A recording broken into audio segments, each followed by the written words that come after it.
Hey everybody, it's Jason Blaha here. Once again, it is time for a power building training vlog, and today was glute and hamstring day. Really though, with the power building, this is just kind of a deadlift day, and because it's my favorite lift, and it's going to be the one throwback I will always have to serious strength training no matter what. So I just ramped up to my training max this week. I've been a little bit fatigued this week. Last week, lifts were really good on all the training maxes, hit on my minimums, and just kind of went up a little bit. Had some a lot of stressors this weekend.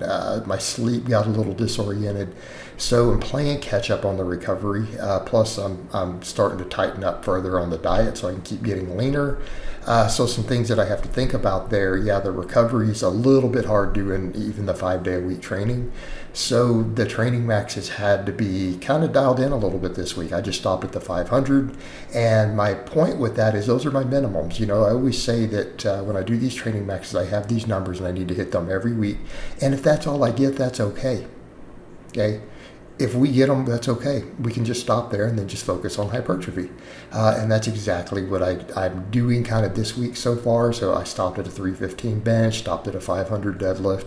Obviously, you guys have seen me hit considerably bigger lifts than those, but it is what it is. And then afterwards, I did my glute ham raises, reverse hypers. I feel like the RDLs probably not ideal for fatigue at the moment. Also, I need this neck work. One of the problems I've had is, and it's disrupted my sleep, I've gotten really bad cricks in my neck lately, and sometimes sleeping on it wrong is making it worse. And I find that when this starts happening, neck training reverses it. Okay, and it's something I'm going to have to just remember. It's something I'm going to have to do is I've got to strengthen my neck, because if I don't, it seems like one night of sleeping on it badly starts messing with my neck for weeks. And it's exactly a situation I'm in, to where I'm having to kind of pop my neck a bunch or get a thing in it.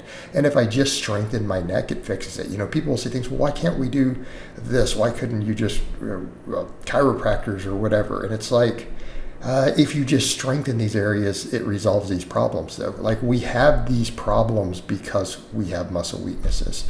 And then the neck is like every other muscle in the body. I mean, I can train all this other stuff and get jacked, but if we get stressed or sleep on something like that wrong, and we haven't built any muscle in there, it can become a problem. And that's one of the things I noticed for me. And that's why, again, a few years back, I started doing the neck training, even though I kind of used to clown on it a little bit. The more athletes I worked with, though, the more I realized it can bring a lot to the table. What I am always leery of is overdeveloping the front parts of the neck because of the sleep apnea concerns. And I think that is a valid concern. But as far as definitely the extensors go, I think there's a lot to strengthening those, and that's what you see me doing. So that's the one angle that I do work on when I do neck extensions, right? Of course, there we see my loose skin is not exactly the most beautiful at that moment, but you know, as we get leaner, and I'm really considering going back to just all healthy fats, trimming the carbs down just a little while the summer's still here so I can look better shirtless on camera, because all that tightens up a lot more when I do that. The only downside is, as I point out, really high carb, low fat's probably better for body composition, but trimming the carbs out and going to the healthier fats can really do a lot for how you look in the short term. So there's always that balance to be had there, right? There's always that balance to be had. Of course, we always point out, well, if you get lean enough, it won't matter. But the problem is I'm not lean enough, you know. Yeah, there's truth to that, and bodybuilding prep coaches are right. There are people who, when they get down to 5% body fat, salt and carbs and all that doesn't matter anymore because they're shredded.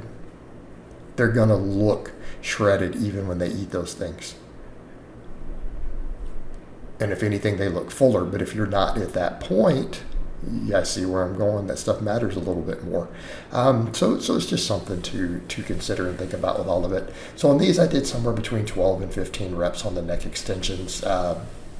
Again, did what I could do on these. The first set, I think I got 15, then it got weaker.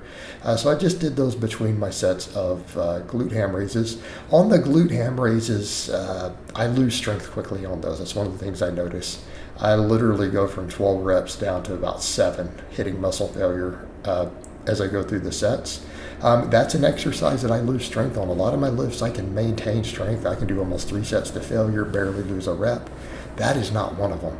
And in fact, when I went to do the second set, my hamstring cramped as soon as I got up on the thing, and I just pushed through it because, again, it puts it into a stretch anyway, so I just pushed through. All right, the reverse hyperextensions, of course,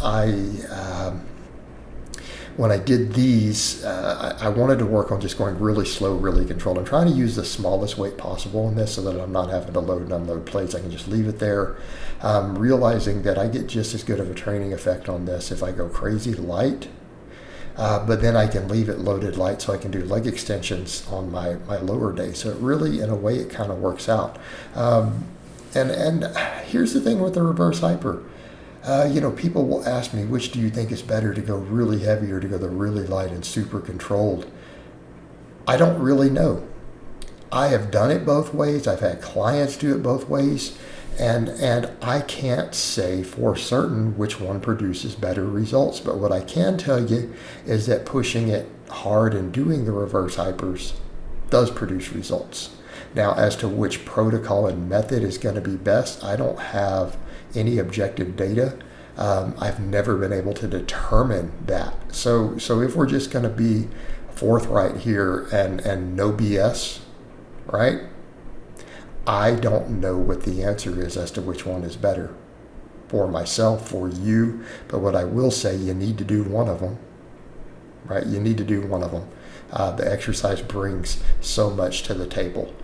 So came in and did my sets of that, took it pretty much right about to failure, somewhere in the 25 to 30 rep range, but trying to squeeze it a little bit at the top.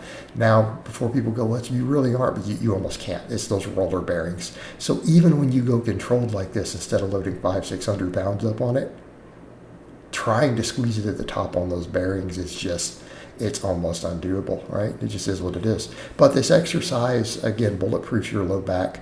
I do have people ask, they're like, is it just a lower back or does it work glute and hamstring? No, it works glute and hamstring. It is probably just about the best lower back exercise I've ever seen, right? And there'd even been some studies that looked at the biomechanics on it and stuff, and they're like, oh, wow, it brings some stuff to the table you don't get even on a normal hyper, just in terms of the joint angles, setting aside the traction effect. Okay, so again, it's a great exercise, and it's one that I highly recommend for lower back strengthening, prehab, rehab, all those things. All right, guys, but that's really all I have to say on that today. I hope it's been informative, and I'll talk to you guys and gals next time.